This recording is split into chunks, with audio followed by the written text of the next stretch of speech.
अस्सलाम वालेकुम, मैं हूं नज़ा खान और आज हम बात करेंगे पीसीओएस के बारे में। PCOS is polycystic ovarian syndrome and PCOD is polycystic ovarian disease. आजकल ये प्रॉब्लम बहुत कॉमन होता जा रहा है। अप्रॉक्सीमेटली हर 5 से 6 लड़कियों में से एक कोई बीमारी होती है। पीसीओएस की मुख्तलिफ रीजंस हो सकते हैं। इम्बैलेंस डाइट, जंक फूड और प्रोसेस्ड फूड का इस्तेमाल हमारी लाइफ में बहुत ज़्यादा बढ़ता जा रहा है, जो बॉडी में हार्मोनल इम्बैलेंसमेंट की वजह बनता है।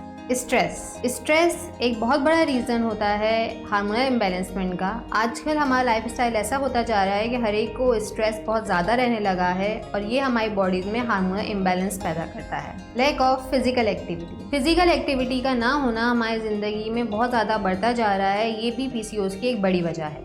इम्बैलेंस स्लीप, 6 से 7 घंटे की प्रॉपर नींद ना लेना, रात को देर तक जागना और रात को देर से सोना, ये हमारे जिस्म में हार्मोनल इम्बैलेंस की बहुत बड़ी वजह होता है। जिन लोगों को पीसीओएस की प्रॉब्लम होती है उनमें इसके सिम्टम्स बहुत ज़्यादा वाज़ेह होते हैं। तो हम जानते हैं कि पीसीओएस के क्या सिम्टम्स होते हैं। इर्रेगुलर पीरियड्स का ना होना या पीरियड्स का लेट होना, ये भी इसका एक सिम्टम है। जिन लोगों को पीसीओएस होते हैं उनके चेहरे पे ज़्यादातर दाने रहते हैं।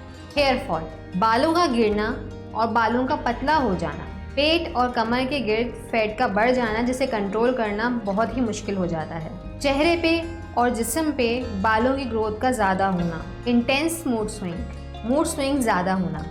इनफर्टिलिटी, कंसीव करने में प्रॉब्लम फेस करना। जिन लोगों को पीसीओएस होते हैं वो परेशान ना हो, क्योंकि इसको कंट्रोल करना बिल्कुल भी मुश्किल नहीं है। आपको सिर्फ अपनी लाइफ में थोड़े चेंजेस लाने होंगे, जैसे कि बैलेंस डाइट, जंक फूड और प्रोसेस्ड फूड को अपनी ज़िंदगी से ख़त्म करके घर के खाने के ऊपर आपको शिफ्ट होना होगा। कट ऑफ शुगर, अपनी ज़िंदगी से शुगर को मुकम्मल तौर पे ख़त्म कर दीजिए, इसलिए क्योंकि जिन लोगों को पीसीओएस होते हैं उनको बहुत ज़्यादा इम्कानात होते हैं टाइप 2 डायबिटीज़ हो जाने के। अवॉइड डेयरी प्रोडक्ट्स, मिल्क को सोया मिल्क या आलमंड मिल्क से रिप्लेस कर दीजिए और जितना भी हो सके डेयरी प्रोडक्ट्स को कम से कम इस्तेमाल कीजिए। ईट फ्रूट्स एंड वेजिटेबल्स, फ्रूट्स और वेजिटेबल्स का ज़्यादा इस्तेमाल कीजिए। इससे ना सिर्फ आपकी हेल्थ अच्छी होगी बल्कि आपकी स्किन भी बहुत अच्छी होगी और आपके जिस्म में जो हार्मोनल इम्बैलेंसमेंट की प्रॉब्लम है वो भी काफ़ी हद तक कंट्रोल हो जाएगी। टेक प्रॉपर स्लीप, 7 से 8 घंटे की नींद को अपनी ज़िंदगी का मामूल बना लें।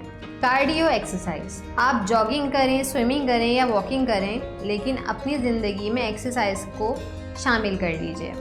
आपको इतनी एक्सरसाइज करनी है कि डेली बेसिस पे आपको स्वेटिंग हो, पसीना निकले, आपके जिस्म से आपको पसीना निकालना है। इससे आपका वेट भी कंट्रोल होगा और जब आपका वेट कंट्रोल होगा तो पीसीओएस की जो प्रॉब्लम है वो काफ़ी हद तक कंट्रोल हो जाएगी। एक्नी एंड पिंपल, एक्नी और पिंपल को कंट्रोल करने के लिए आप फेस वॉश और सीरम का इस्तेमाल कीजिए, जो आपके चेहरे पे सेबम ऑयल को कंट्रोल करने में आपकी हेल्प करेगा। अगर आपको पीसीओएस हैं तो आप बिल्कुल परेशान मत हो, बल्कि आप एक्सपर्ट्स से हेल्प ले सकते हैं।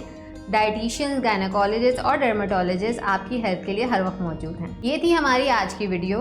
उम्मीद है आपको पसंद आई होगी। अगर आपको ये वीडियो पसंद आए तो मेरे चैनल को लाइक करें, शेयर करें और सब्सक्राइब भी करें। फिर मिलूंगी किसी और वीडियो के साथ। तब तक के लिए अपना बहुत ख्याल रखिएगा, दुआओं में याद रखिएगा। अल्लाह हाफ़िज़।